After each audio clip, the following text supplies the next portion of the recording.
ଚନ୍ଦନେଶ୍ୱର ମହାଦେବଙ୍କ ଚତୁର୍ଥ ଅର୍ଘ୍ୟରେ ଲକ୍ଷାଧିକ ଶ୍ରଦ୍ଧାଳୁଙ୍କ ଭିଡ଼। କମ୍ପୁଛି ଶୈବପୀଠ।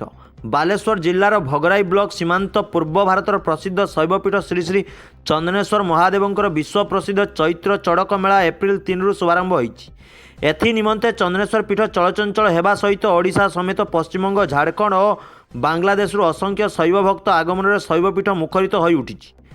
ହୁଗୁଳି ଗ୍ରାମରେ କୂଳ ପାଉନଥିବା ଜଳଯନ୍ତ୍ର ଦେବତାଙ୍କ ଠାରେ ଶୁକ୍ରବାର ଶ୍ରଦ୍ଧାଳୁଙ୍କର ଚତୁର୍ଥ ଅର୍ଘ୍ୟ ଉପବଧି ଧାରଣ ନିମନ୍ତେ ଜଳେଶ୍ୱର ଚନ୍ଦନେଶ୍ୱର ବର୍ଡର ଚନ୍ଦନେଶ୍ୱର ରାସ୍ତାରେ ଲକ୍ଷାଧିକ ଶୈବ ଭକ୍ତଙ୍କ ସୁଅ ଛୁଟିଛି। ଭିଡ଼କୁ ନିୟନ୍ତ୍ରଣ କରିବା ନିମନ୍ତେ 21 ପ୍ଲାଟୁନ ପୋଲିସ ଫୋର୍ସ ସମ୍ବେଦନଶୀଳ ସ୍ଥାନରେ ମୁତୟନ କରାଯାଇଛି। ଭକ୍ତଙ୍କ ଆଗମନ ପ୍ରସ୍ଥାନ ନିମନ୍ତେ ପ୍ରବାଦ ପୁରୁଷ ବିଜୁ ପଟ୍ଟନାୟକ ଗଲେଇ ପାଖରୁ ମନ୍ଦିର ପର୍ଯ୍ୟନ୍ତ ବ୍ୟାରିକେଡ୍ କରାଯାଇ ଧାଡ଼ିକିଆ ଦର୍ଶନ ନିମନ୍ତେ ଅନୁମତି ଦିଆଯାଇଛି।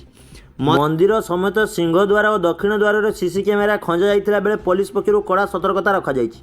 ମହାଦେବଙ୍କ ମନ୍ଦିରରେ ବିଦ୍ୟୁତ୍ ରଙ୍ଗୀନ ଆଲୋକ ମାଳାରେ ଝଟକୁଥିଲା ବେଳେ ସେବାୟତ ପଣ୍ଡାମାନଙ୍କର ନୀତିକାନ୍ତି ପୂଜାର୍ଚ୍ଚନା ବିଶେଷ ଚଡ଼କ ସେବା ପୂଜା ହେଉଛି। ଘଣ୍ଟା, ଝାଲି, ମୃଦଙ୍ଗ, ଶଙ୍ଖ, ସାହାନାଇ ବାଦ୍ୟ ଓ ଶୈବଭକ୍ତିର ହରବୋଲି ଧ୍ୱନିରେ ଶୈବପୀଠ ପ୍ରକମ୍ପିତ ହେଉଛି।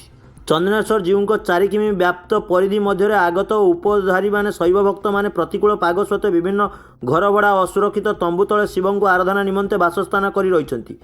ଉପବଧିଧାରୀଙ୍କ ଭକ୍ତଙ୍କ ଲାଗି 10 ଟଙ୍କାର ଟିକଟ ବାଧ୍ୟତାମୂଳକ ରଖାଯାଇଛି।